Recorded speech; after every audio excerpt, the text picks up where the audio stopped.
പാകിസ്ഥാനെ ശ്വാസം മുട്ടിക്കാൻ ഇന്ത്യയുടെ മുന്നിൽ മറ്റൊരു സുവർണാവസരം വന്നിരിക്കുകയാണ്. ബ്രിക്സ് ബാങ്കിന്റെ വായ്പയിൽ കണ്ണുവെച്ച് അംഗത്വ അപേക്ഷ കൊടുത്ത പാകിസ്ഥാൻ ഇന്ത്യക്ക് വേണമെങ്കിൽ ചവിട്ടി പുറത്താക്കാം. കാൽക്കാശിന് ഗതിയില്ല എങ്കിലും ലോകത്ത് മുഴുവൻ ഭീകരന്മാരെ ഊട്ടി വളർത്തുന്ന പാകിസ്ഥാന് അത് ഇന്ത്യയുടെ പരോക്ഷ പ്രതികാരമാകും. പാകിസ്ഥാൻ ആകട്ടെ നിലവിൽ പാർട്ണർ അംഗം പോലുമല്ല.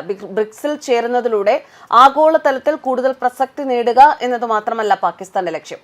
ബ്രിക്സിന്റെ ബാങ്കായ ന്യൂ ഡെവലപ്മെന്റ് ബാങ്കിൽ നിന്ന് വായ്പ തരപ്പെടുത്തുകയാണ് പാകിസ്ഥാന്റെ പ്രധാന ലക്ഷ്യം. ഇപ്പോൾ രാജ്യാന്തര നാണയനിധിയുടെ വായ്പയുടെയും അതുവഴി അവർ പറയുന്ന ചട്ടങ്ങളുടെയും ചൊൽപ്പടിയിലാണ് പാകിസ്ഥാൻ. അതിൽ നിന്ന് പുറത്തു കടക്കുക എന്ന ഗൂഢലക്ഷ്യം കൂടി പാകിസ്ഥാനുണ്ട്.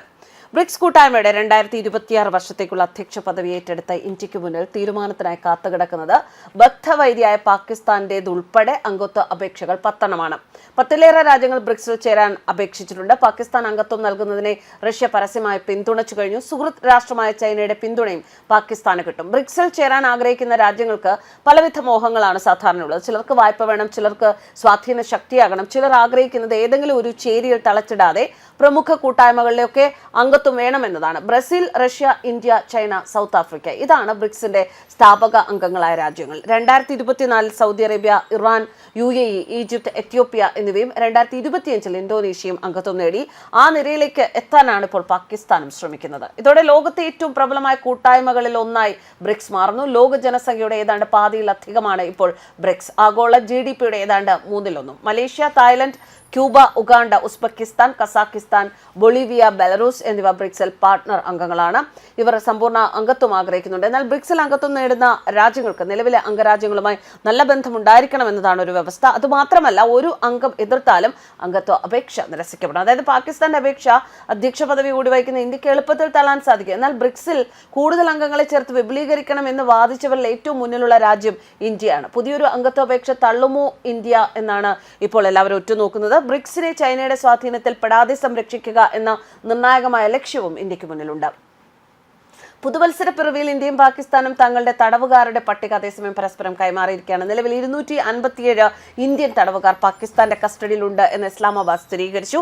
ഇതിൽ 184 പേർ മത്സ്യത്തൊഴിലാളികൾ, 73 പേർ സാധാരണക്കാരുമാണ്. 2008 കോൺസുലാർ ആക്സസ് കരാറിന്റെ ഭാഗമായി വർഷത്തിൽ 2 തവണ, അതായത് ജനുവരി 1-നും ജൂലൈ 1-നും 2 രാജ്യങ്ങളും ഇത്തരത്തിൽ തടവുകാരുടെ വിവരങ്ങൾ കൈമാറാറുണ്ട്. നയതന്ത്ര തലത്തിലുള്ള ഈ നടപടി 2 രാജ്യങ്ങളും തമ്മിലുള്ള ബന്ധത്തിൽ നിർണായകവുമാണ്. ഇന്ത്യയുടെ പക്കലുള്ള പാക് തടവുകാരുടെ പട്ടികയും ന്യൂഡൽഹി മാറിയിട്ടുണ്ട്. ഇന്ത്യയിൽ നിലവിൽ 466 പാകിസ്ഥാൻ തടവുകാരാണ് ഉള്ളത്. ഇതിൽ 366 പേർ സാധാരണക്കാരും 100 പേർ മത്സ്യത്തൊഴിലാളികളുമാണ്. ശിക്ഷാ കാലാവധി പൂർത്തിയായിട്ടും വിവിധ കാരണങ്ങളാൽ ജയിലിൽ തുടരുന്നവരെ വിട്ടയക്കുന്നതുമായി ബന്ധപ്പെട്ട ചർച്ചകളും ഇതിനൊപ്പം നടക്കുന്നുവെന്ന് അറിയുന്നു. തടവുകാരുടെ പൗരത്വം സ്ഥിരീകരിക്കുന്നതിനും മാനുഷിക പരിഗണന നൽകുന്നതിനും ഈ പട്ടിക കൈമാറ്റം സഹായകമാണ്. അതോടൊപ്പം തന്നെ ആണവ നിലയങ്ങളുടെ വിവരങ്ങളും 2 രാജ്യങ്ങളും പരസ്പരം പങ്കുവച്ചിട്ടുണ്ട്. 1988 ഒപ്പിട്ട ആണവ വിരുദ്ധ കരാർ പ്രകാരം യുദ്ധമുണ്ടായാൽ പോലും പരസ്പരം ആണവ കേന്ദ്രങ്ങളെ ആക്രമിക്കില്ല എന്ന ഉറപ്പിന്റെ ഭാഗം കൂടിയാണിത്. അതിർത്തിയിൽ സംഘർഷങ്ങൾ നിലനിൽക്കുമ്പോഴും ഇത്തരം ഉടമ്പടികൾ പാലിക്കുന്നത് 2 രാജ്യങ്ങളും തമ്മിലുള്ള സുതാര്യത നിലനിർത്താൻ സഹായിക്കുന്നു. ശിക്ഷ പൂർത്തിയാക്കിയ തടവുകാരെ അതിവേഗം മാതൃരാജ്യത്തേക്ക് തിരിച്ചെത്തിക്കാനുള്ള നടപടികൾ സ്വീകരിക്കണമെന്നാണ് 2 രാജ്യങ്ങളും ആവശ്യപ്പെടുന്നത്. ന്യൂസ് ഡെസ്ക് കർമ്മ ന്യൂസ്.